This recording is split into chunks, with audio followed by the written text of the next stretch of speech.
Por que o aluguel por temporada eu vejo como uma oportunidade? O segmento ele vem crescendo numa velocidade muito maior do que a hotelaria. Então o aluguel por temporada hoje é um segmento que vem crescendo muito. Tanto é que uma das maiores empresas no segmento, que é o Airbnb, daqui a pouco eu explico sobre o que é o Airbnb, o que é a plataforma. Mas o Airbnb é uma empresa do segmento que hoje ela é maior, né, mais valiosa do que as maiores redes hoteleiras do mundo.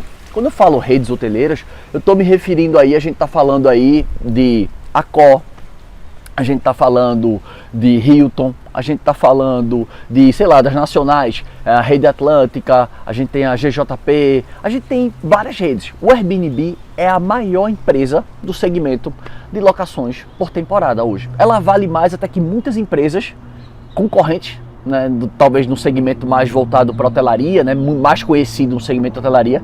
E, então essa empresa, o Airbnb hoje, ela vale muito mais. Então começa a entender que é um mercado que está em crescente, né, digamos assim, está em expansão, é algo que vem se desenvolvendo. Esse é um primeiro ponto que eu enxergo como oportunidade, porque é ruim você entrar no mercado que já está saturado, ou um mercado que não cresce. É péssimo isso. Outro ponto, né, positivo em relação a essa jornada é em relação à baixa barreira de entrada. Para você começar a trabalhar no segmento, né, no aluguel por temporada, você não precisa ter um imóvel. Você deve estar pensando assim, como assim, Lagreca? Eu não preciso ter um imóvel? Aí parece que vem aquele barulhinho, né? Feito o grilo. Tri, tri, tri, tri. Cara, não preciso ter imóvel? Não. Você pode entrar no segmento de aluguel por temporada, seja com um imóvel de um parente, um pai, um avô, um primo, um tio, um irmão, um conhecido. Você pode entrar. Simplesmente você pode pegar esse imóvel, pedir autorização da pessoa e você divulgar isso e você cobrar um percentual pelo seu trabalho. Essa é uma forma. A outra forma, eu tenho o imóvel parado, obviamente, já é meu, quero testar por temporada, será que vale a pena? Você vai lá e testa. Não, Lagreca, eu não tenho imóvel, eu não tenho um parente. Como é que eu faço para entrar nesse segmento?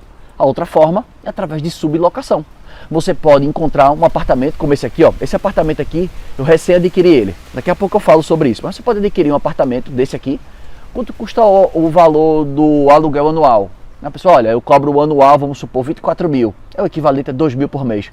Beleza, você tem interesse em eu alugar o seu imóvel para eu poder sublocar? Você autoriza eu fazer isso no contrato? A pessoa, autorizo. Pode ser, não tem problema nenhum, desde que você não deteriore, né, não, digamos, desgaste meu imóvel, que pelo contrário, eu vou falar, desgasta bem menos aluguel por temporada do que o aluguel convencional. Você pode pegar um apartamento desse aqui e sublocar.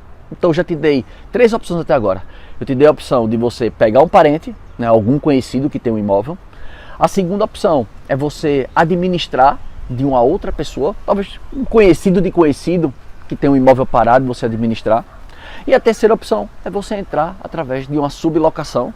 Ou a quarta opção, né, obviamente não podia esquecer, você ter seu próprio imóvel, né? Isso aí é óbvio. Então, digamos, é um mercado que tem uma barreira de entrada baixíssima. Não tem, tipo assim, diferentemente, vamos supor, em hotelaria.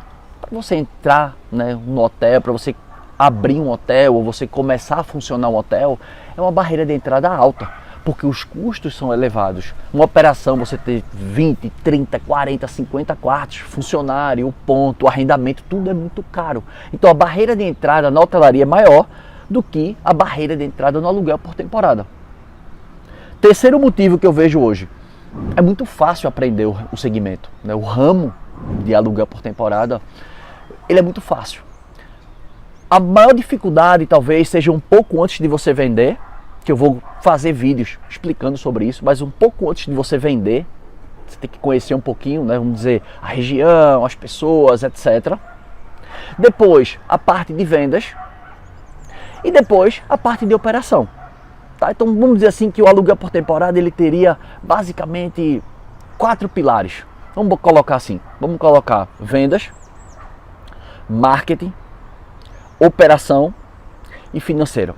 Essas são os 4 pontos que você tem que ter uma noção. E é super fácil de aprender. Por quê? Porque a parte para você entender de vendas e marketing, depois que você entendeu, a maior dificuldade acontece nos 2, 3 primeiros meses. É quando você está começando, está definindo quem vai ser o hóspede ideal, quem que você vai atender, a preparação, todos esses pontos, que é basicamente o ponto que eu estou aqui desse imóvel. Estou na parte da preparação. Vocês podem ver que está tudo aberto ali, para circular um vento, está com cheiro de tinta muito forte. Né? Pintei algumas paredes e tal, então está bastante sujo lá. Esse é o ponto da preparação. Depois é o ponto das vendas e marketing, que é exatamente onde você vai expor o seu produto. Então vendas, marketing, preparação é a parte, digamos, que dá mais trabalho no começo. Depois que você passar essa fase, vem a parte de operação, financeira. Todas essas partes aí são partes que você, quando você cria processos, o dia a dia, fica fácil de você manusear isso. Então, para resumir, é um segmento fácil, porque depois que você aprende a preparação e as vendas, depois é só apertar parafuso. Você não precisa ficar o tempo inteiro estudando vendas, estudando marketing. Não, estudei vendas, estudei marketing, ajustei aqui, depois é só um detalhe. Troca isso aqui, aperta esse parafuso aqui, faz essa modificação aqui. E assim as coisas vão acontecendo.